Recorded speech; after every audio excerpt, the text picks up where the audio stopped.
Leo naomba tuweze kuzungumzia stress. Wengi hufahamu kama kichochezi cha msongo wa mawazo. Hii ni hali ya kawaida kabisa ambayo mwanadamu yoyote huweza kukutana nayo ikiwa kuna baadhi ya vitu fulani ambavyo vinakuwa haviendi sawa sawa, au vitu vinaenda tofauti na matarajio ya mtu binafsi. Ni lazima atakuwa katika hali fulani fulani ambazo tunasema ni hali za kichochezi cha msongo wa mawazo.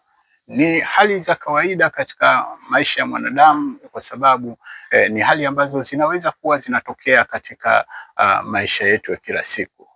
Let's say mtu ameweza kuachishwa kazi, let's say mtu ameweza kupewa talaka, let's say mtu ameweza kugombana na mume au mke, let's say mtu ana changamoto fulani fulani za kuweza kukosa kodi, let's say maisha magumu.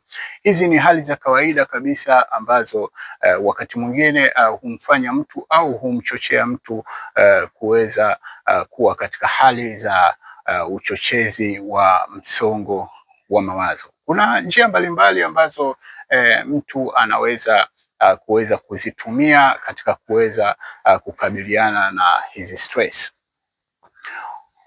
Njia sahihi ni ile ambayo wewe kama mwanadamu au mtu ambaye umekutana na hali kama hii, ni lazima uweze kuwa na mpango. Jaribu kuweza kujipangilia mipango.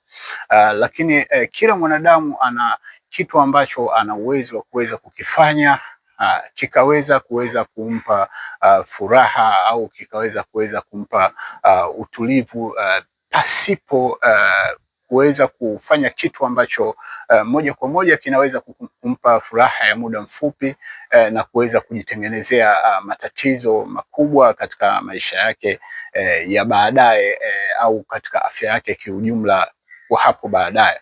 Wengi hutoroka kwa kuweza kutumia vilevi. Sasa hii si njia sahihi katika namna ya kuweza kukabiliana na stress.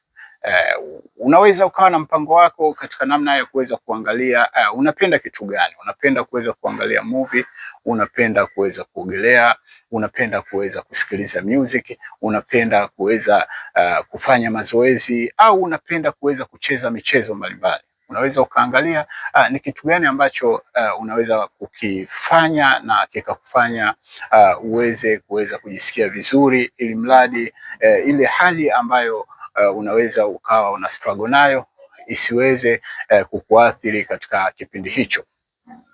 Lakini pia una uwezo wa kuweza kuwa na supportive network, wale watu ambao wanaweza kukusaidia katika ushauri mbalimbali. Either wengine wanaweza kawa katika familia au either wengine wanaweza kawa ni marafiki, lakini either wanaweza wakawa ni wale wana saikolojia, yani wataalamu wa kuweza kuzungumza na wewe na kuweza kukufanyia counseling au kuweza kukupa ushauri mbalimbali ambao unaweza kukujenga, lakini pia ukapata majibu ya changamoto ambayo zinakuwa zinakukabili katika maisha yako kila siku.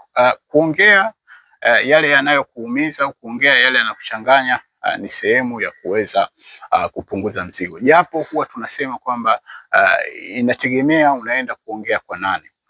Mfano katika familia kuna watu wengine ambao tunasema wale ni wazee, ni watu ambao wanakuwa na busara, au huyu ni mtu mwenye busara katika familia. Unaweza ukatafuta namna ya kuweza kuwa unaongea naye. Lakini pia kuna wale marafiki ambao moja kwa moja unasema kwamba huyu ni rafiki yangu mwema ambaye anaweza akanishauri vizuri, shida yake shida yangu, shida yangu shida yake. Kwa hiyo anaweza akakushauri. Lakini pia unaweza ukatafuta wataalamu wa kisaikolojia wakaweza kukupa ushauri nasaha na ukaweza kuondokana na hizo hali ambazo zinakupa stress au kichochezi cha msongo wa mawazo.